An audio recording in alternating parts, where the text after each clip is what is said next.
Good morning and welcome back to the channel.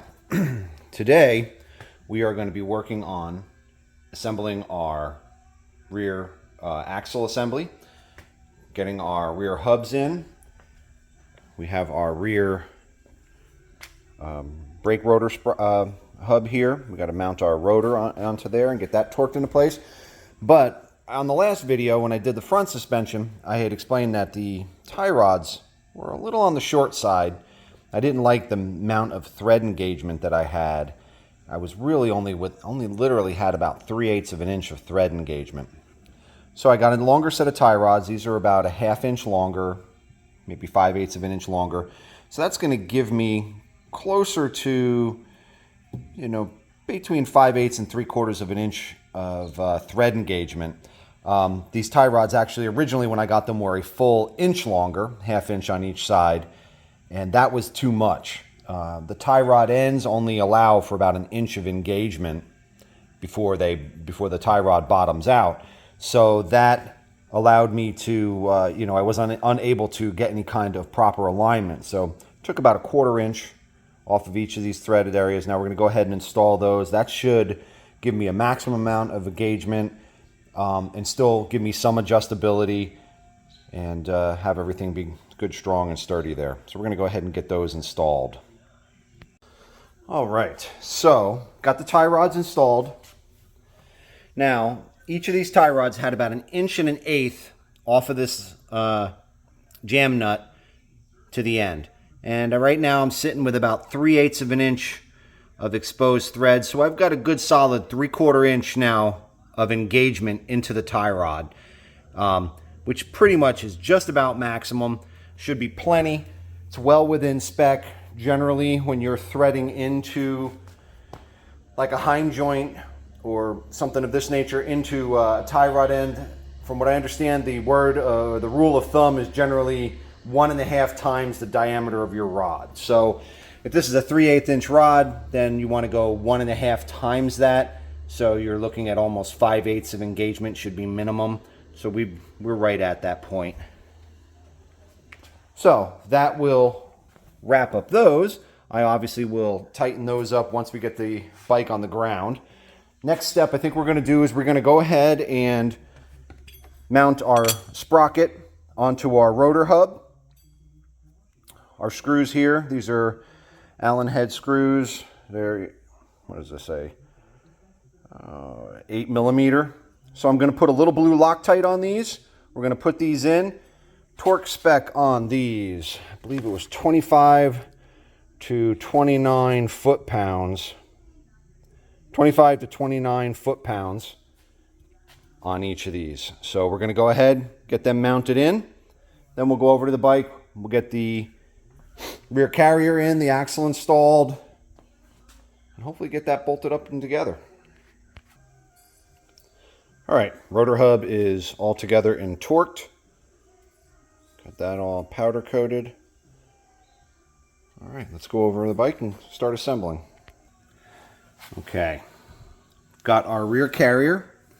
Now, as you can see, looking down on here, you see the offset of the hole where the bearing and spacers are and seals are. Obviously, what that is with that, it's basically like an eccentric cam. So when it is installed in here and you twist it, it's going to move the axle back and forth, which will help you tighten up your chain and adjust your chain. So now, as you can see, I have some grease on there. Put some grease in here. Now, this is not an OEM carrier. If this was an OEM carrier, you would have some O-rings in here. This one does not require that. And there is a bunch of those that, then help seal this up. So this, if you're assembling an OEM style setup, it'll probably be a little different than this. You want to refer to your manual, make sure you got all the correct O-rings.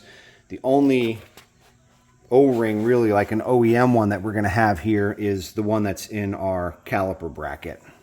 So I'm going to go ahead and get this installed. It should basically slide right in. I might have to coax it a little bit with a rubber mallet and just tap it, but it should go in and fully seat right up against the swing arm.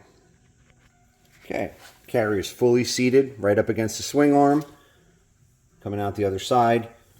You have your seals back here and these bolts that will be tightened up once you tighten your chain. Make sure those are loose, obviously, while you're assembling. This will pinch the rear of the swing arm together and lock the carrier into place, keep that from spinning or sliding. Right now, we're going to leave that the way it is. Next step we're going to do, we're going to put our caliper stay on, and then there is a locking clip, like a C-clip, that we got to put in place that will then lock the carrier into the swing arm. All right, we're going to put our caliper bracket on.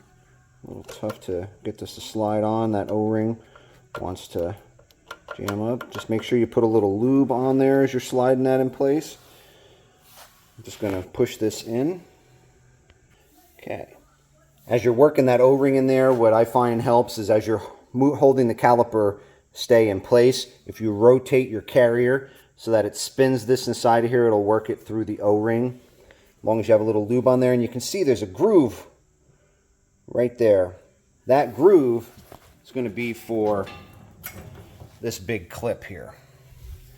So that's the next step. We're going to go ahead and put that in place, and that will then lock the carrier into the swing arm and lock the caliper bracket into place. Okay, so we got our clip in. It is a very tight fit because obviously that literally is holding this carrier into this housing. It clamps it in there. So you really got to make sure that that's in nice and tight. Make sure that that clip is seated in the groove. Next is going to be our axle. We're going to take our axle, slide it in. Make sure that you've already got your sprocket hub in place. Mine is actually designed to be able to be removed. It's not a press fit. It's got a clip in there that will then, the pressure of the axle nut will keep it tight. It's an aftermarket axle. A factory one would be a little different. So we're going to go ahead and slide this through. This is going to seat right into the seals here. Make sure you got some lube on there. There you go. Axle is fully seated into the carrier. Everything spins nice and freely. Next thing is going to be to put our rotor hub on, and as you can see, I got some lube on the edge there that's going to go into the seals. That's going to slide over here. You're going to engage it onto your splines, and then that's going to work into the seals, and there you go.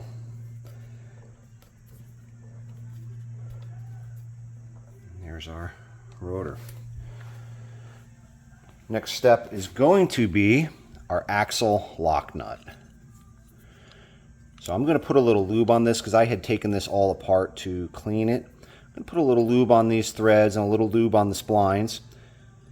This will go in, and you see this groove on this other side here, right in there. That is going to be facing out. This side will be going up against the rotor hub, and then this clip will go onto the axle, and basically this will push out against that clip, and that's what will give you your force sandwiching and compressing your rear axle carrier together. Okay, so I have our axle nut.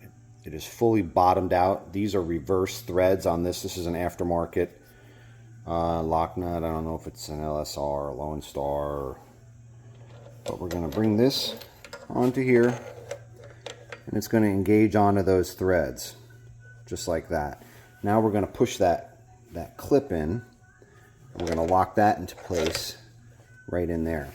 And then what we'll be able to do then is we will spin this out, and it'll push up against that clip, and then we'll be able to sandwich everything together and have everything nice and tight in our carrier. So let me go ahead and grab that clip. I'll go ahead and get that into place. Okay, this is obviously an aftermarket axle, extendable axle. It's so we're going to go ahead and had to bring this clip up in here. I'm going to put the camera down so I can push this clip up into place. A little easier with two hands.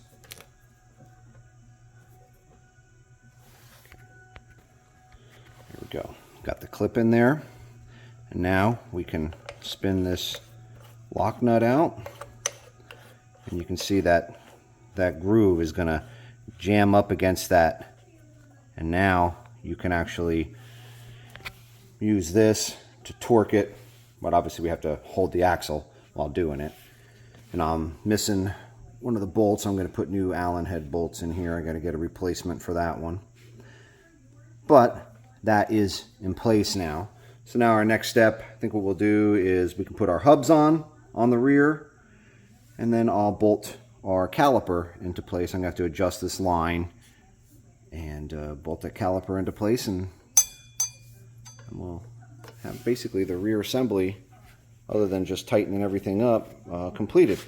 Still waiting. I haven't picked out and purchased a sprocket set or chain yet. That's coming, but this will at least have the rear axle together with the front end being together. I actually can put tires and wheels on it and take it off the jack stand, and we have a rolling chassis at that point. All right, installed the hubs in the +2 position, put the axle in the +2 position, and now what we're going to do is go ahead and torque the axle, the rear hub nut, and that I believe is Honda calls for anywhere from 87 to 123 foot-pounds. So I'm going to put my 1/2-inch impact on it and give it a good bump. I'm not going to probably put a torque wrench on it right now until I get it on the ground, or I have the ability to lock the brakes and hold it into place. This way they're good and snug, and then we'll go ahead and get the caliper mounted up. All right, we got our hubs locked into place. Cotter pins are in on those, and we're going to go ahead and mount our caliper. So this will mount right onto the bracket. Obviously the caliper is going to, you're going to be putting the screw bolts through the bracket, and the caliper will slide. You're going to have to fit it over the rotor. Okay. And then those caliper mounting bolts get torqued from 14 to 18 foot-pounds. All right, got our caliper installed. Little tip, make sure when you have when you're putting that clip in that locks your carrier into place, don't have the ears pointing up toward where your caliper goes, because they'll sit up too high and it'll interfere with your caliper sliding down. I had to take this apart, shift them to the rear. Now they're clear of everything. Caliper is bolted in, everything spins. Now I'm just going to torque the caliper bolts, and then we'll go ahead and get our brake line installed and get that installed on top of the caliper. All right, so our rear caliper is all torqued into place, brake line is in place, and that is fully secured. And that pretty much finishes it. Our rear axle assembly is fully installed. Next step will probably be to bolt the tires and wheels on and get this off the jack stand and actually have it be a roller. Obviously I've got some other parts I have to get to secure things and tighten things up once I get it on the ground, and we'll go over all that as the build progresses. So that wraps it up for today. Thank you very much for joining us. Hope you enjoy what we're doing here. Hope this helps anyone that's doing the same project. If you are doing this with an OEM axle and axle carrier, like I said in the beginning, there are going to be some minor variations, but pretty much the basic assembly is the same. You may have some additional O-rings to seal things up, especially on the end here and where it goes into the housing, on where coming out of the housing, I should say. Other than that, it should be pretty much the same. So if you have any comments or suggestions, please feel free to leave them below. If you like what we're doing, please like and subscribe. Thank you very much for watching, and have a great day.